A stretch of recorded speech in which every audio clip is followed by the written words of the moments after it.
Kenapa ya Ustaz saya sering dengar ngapain sih baca Yasin pada malam Jumat? Saya tahu si Ustaz baca Al-Kahfi lebih baik. Tapi memang salah kalau baca surah Yasin pada malam Jumat pada malam Jumat, mohon penjelasannya. Bukan salah kalau seandainya Anda kebetulan baca dari Al-Baqarah sampai akhir terlintas surah Yasin, atau Anda memang lagi pengen baca-baca surah Yasin pada saat itu. Yang keliru kalau Anda tentukan setiap malam Jumat baca Yasin. Penentuan sebuah ibadah di waktu tertentu itu butuh dalil, butuh penuntun, gitu kan? Penuntun. Kalau Al-Kahfi jelas ada perintahnya, jelas ada perintahnya. Kalau ini tidak ada perintahnya, tidak ada hadis yang khusus menjelaskan baca Yasin di malam Jumat. Nah, kalau kita kebetulan mau baca, pengen baca surah Yasin, umum saja gitu, bukan karena ditentukan malam Jumatnya, maka dibaca silahkan. Tapi kalau dihubungkan dengan waktu malam Jumat gitu kan, apalagi dengan tempat tertentu, ini butuh dalil penjelasan, butuh dalil untuk menjelaskan. Jadi sebenarnya tujuannya ikhwas sekalian bukan menyoroti surah Yasinnya, jangan salah faham masalah ini.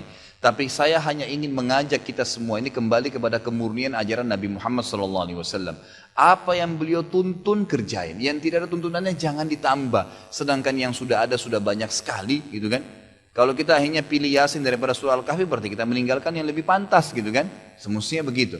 Jadi memilihnya di waktu malam Jumat ini butuh dalil yang menjelaskan.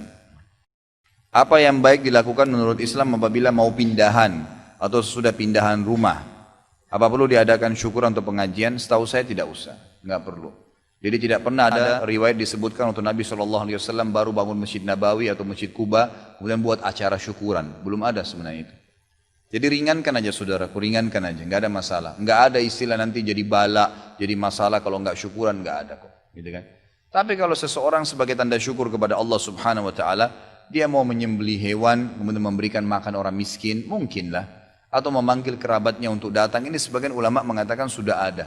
Tapi jangan dianggap bagian daripada syariat ya, karena tidak pernah disebutkan riwayat Nabi SAW pada saat tinggal di rumah beliau atau beliau menikah dengan istri yang baru, beliau pada saat poligami lalu beliau belikan atau siapkan rumah untuk istri yang barunya kemudian dirayakan, tidak ada. Waktu Nabi SAW menikah dengan Sofiyah,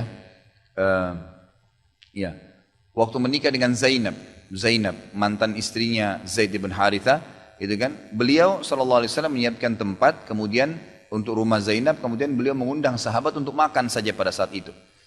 Karena ada momen walimanya ya. Ada memang perintah untuk memberikan makan orang kalau sedang acara pernikahan. Lalu kemudian Nabi SAW sudah selesai, sahabat bubar sudah selesai. Nggak ada momen khusus merayakan karena pindah rumah.